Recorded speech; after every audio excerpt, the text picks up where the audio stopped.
waleters yang ada di seluruh tanah air. Berjumpa lagi dengan channel saya, Rahasia Walet. Sebelum memulai, ada baiknya kita minum kopi dulu.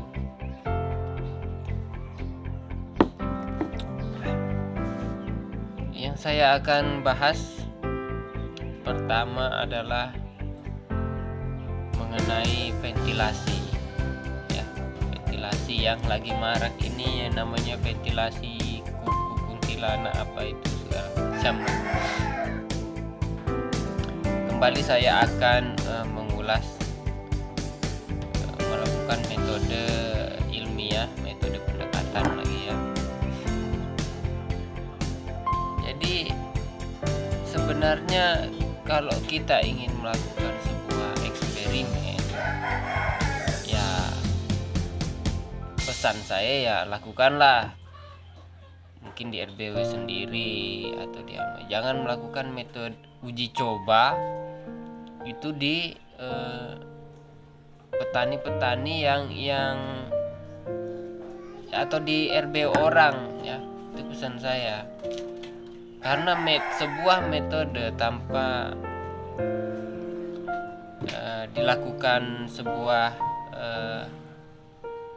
pengujian yang berulang-ulang, kemudian kita analisa, kita kaji, yang menghasilkan sebuah karya ilmiah. Nah itulah kemudian baru kita bisa mengaplikasikan di gedung banyak ya. Nah yang saya jadi lucu ini adalah mengapa metode-metode tersebut Anda sudah tahu kemudian masih dilakukan uji coba. Nah, itu kan tidak relevan pemirsa ya. Jika Anda sudah mendapatkan sebuah metode yang sudah Anda yakini, maka aplikasikanlah. Jangan ada kata-kata uji coba. Baik, saya akan mengulas masalah PKK ini. Sebenarnya logikanya adalah menangkap angin kemudian mengarahkan ya. Nah, ada nggak perhitungannya? Ya tentu ada ya pemirsa. Berapa luas penampang atau luas area yang diterima oleh udara, itulah jumlah yang akan masuk ke dalam RBW. Sebenarnya ini hanya variasi saja ya, masalah menggunakan paralon, menggunakan kayu, apa segala macam. Yang jelas itu ada hitungannya. Dari jumlah luasan gedung atau luas lantai itu kita bisa dapatkan berapa persen bukaan yang harus kita buat. Di banyak literatur itu macam-macam ya pemirsa. Ada yang standar SNI itu kalau tidak salah 10% dari luas lantai, ada juga yang 5%, ya itu macam-macam pemirsa ya. Cuma kalau di bidang pembangunan itu menggunakan standar 5%. Jadi Anda bisa hitung berapa kali berapa lantai Anda luasnya, kemudian 5% dari luas itu berapa, kemudian Anda bisa bagi-bagi hingga Anda menemukan jumlah atau besaran ventilasi yang harus diinstal di gedung tersebut. Nah, saya akan menampilkan beberapa metode-metode yang pasti ya, yang ilmiah mengenai bagaimana kita cara mengarahkan angin untuk memasukkan ke dalam sebuah ruangan, bagaimana desainnya, bentuknya seperti apa. Nah itu pemirsa bisa lihat ya. Kemudian ini yang terpenting juga pemirsa, ketika Anda sudah menentukan ventilasi, Anda juga harus menentukan di mana posisi ventilasi itu diinstal. Nah, kebanyakan ya ventilasi itu ada yang diinstal itu di tengah. Dari misalnya tinggi lantai itu 2 meter, ada yang diinstal di tengah. Kita bermain logika lagi pemirsa. Kita kembali ke sifat udara. Udara itu sifatnya pertama menempati ruang, betul. Kemudian mengalir dari tekanan yang tinggi ke tekanan yang rendah. Kemudian sifat udara itu juga memiliki massa. Nah, ini pemirsa harus ada di kepala ya. Jadi udara itu memiliki berat. Ketika suhunya itu panas, maka udara tersebut ada di atas. Tapi kalau udaranya itu lembab atau dingin, itu akan ada di bawah. Nah, otomatis jika kita ingin mengeluarkan udara panas, penempatan ventilasi itu yang benar adalah dekat dengan sirip ya. Jadi dekat dengan sirip. Jadi udara panas itu bisa keluar. Kemudian juga apakah perlu diinstal ventilasi di bagian bawah? Ya perlu pemirsa, itu juga bisa untuk mengendalikan kelembapan. Jika udara terlalu lembab, dia akan keluar melalui ventilasi di bawah. Nah, bagaimana hubungannya dengan PKK tadi? Jadi pipa paralon itu dipotong, kemudian dihadapkan di luar, kemudian dia udara tersebut menabrak, kemudian belok. Nah, hitungannya bagaimana? Sebelum kita ke perhitungan, kita mengarah ke posisi penempatan. Itu penempatannya sebenarnya secara linear itu maksudnya jika sisi gedung itu dipasangi sebuah paralon yang berbentuk PKK tadi, kita lihat posisinya pemirsa.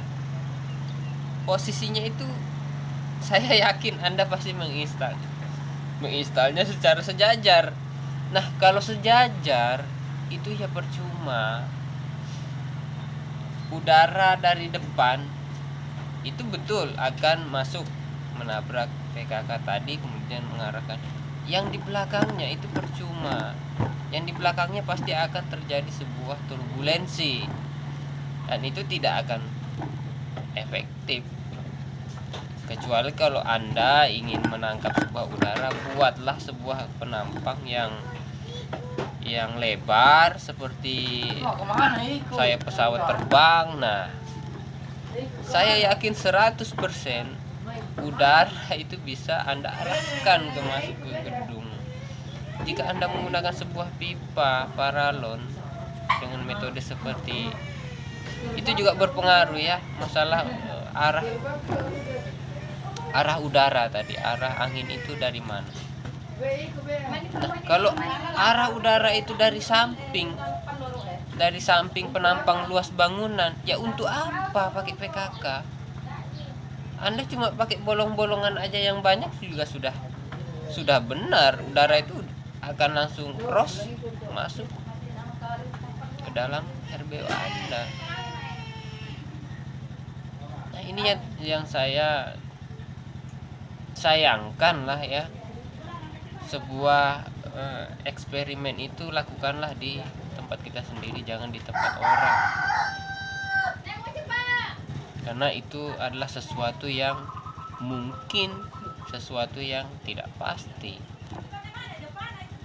Tapi apa yang saya jelaskan ini merupakan sebuah karya ilmiah, metode yang memang ilmiah dan banyak digunakan di gedung-gedung untuk menstabilkan suhu. Ini terutama dipegang oleh sebuah engineer atau arsitek. mereka akan tahu. Nah itu pemirsa ya, masalah ventilasi ini sebenarnya kalau kita pikirkan memang gampang, tapi sebenarnya agak rumit. Harus ada perhitungan yang jelas. Saya yakin kalau saya tampilkan perhitungannya di video saya ini sedikit yang akan paham ya. Jadi saya hanya bisa sampaikan bahwa jika ingin mengarahkan sebuah udara itu ada perhitungannya. Berapa luasan yang dibutuhkan dalam sebuah gedung. Gedung itu ada kubikasinya pemirsa. Kalau gedung itu misalnya 10 5 kali 10 50 kali tingginya 2 meter, itu berarti kan 100 meter kubik. Itu adalah udara yang ada di dalam sebuah bangunan. Bagaimana cara mengeluarkan udara yang 100 kubik tadi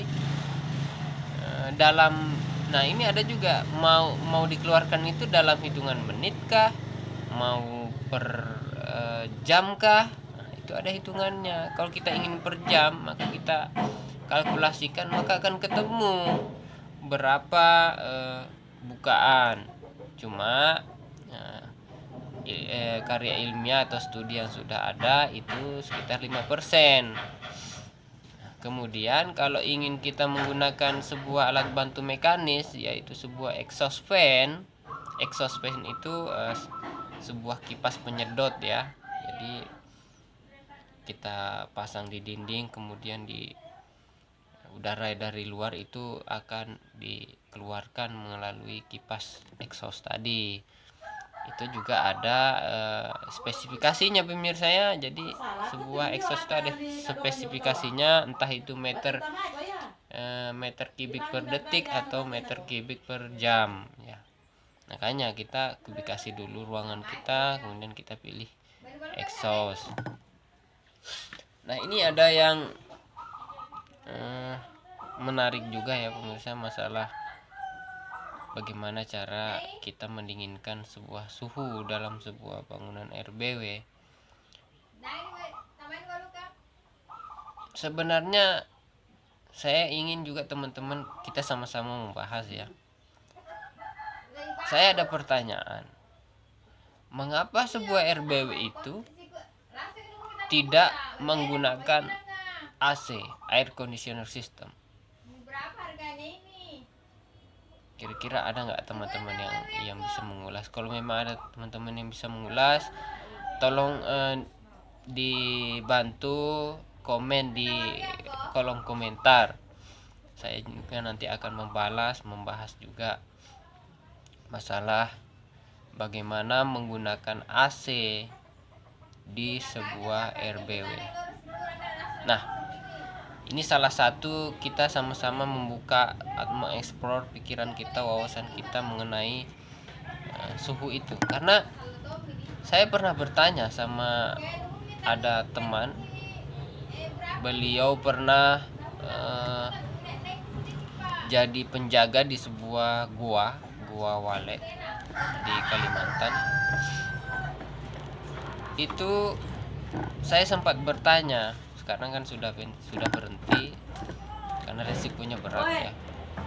Saya bertanya kepada beliau mengatakan, saya bertanya bahwa sebenarnya suhu di dalam goa itu seperti apa, Pak? Dan beliau menjawab, di dalam goa itu dingin, sejuk.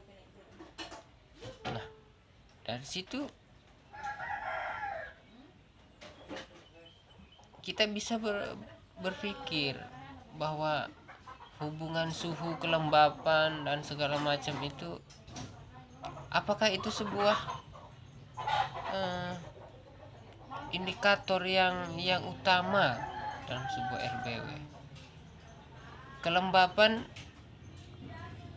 jika memang dalam sebuah gua itu ya, kalau RBW banyak, kemudian kotorannya banyak, amoniak naik, otomatis kelembaban juga akan naik. Itu sesuai dengan kondisi dalam ruangan tersebut. Karena kemudian masalah ventilasi, karena mulut gua itu besar, ruangan besar, maka amoniak itu bisa bersirkulasi dengan baik. Biasanya gua tersebut pasti memiliki input dan output. Adapun gua yang tidak memiliki output, hanya input saja, nah ini masih tahap saya mencari ya. Gua yang bahasa Inggrisnya kan cave, jadi gua yang sistem ventilasinya, udaranya itu hanya input, apakah itu disukai oleh burung walet apa tidak. Hanya saja sementara ini yang saya tahu bahwa gua walet itu memiliki sirkulasi yang baik, ada sistem input dan output yang secara alami ya, yang terjadi dalam sebuah gua walet tersebut. Bisa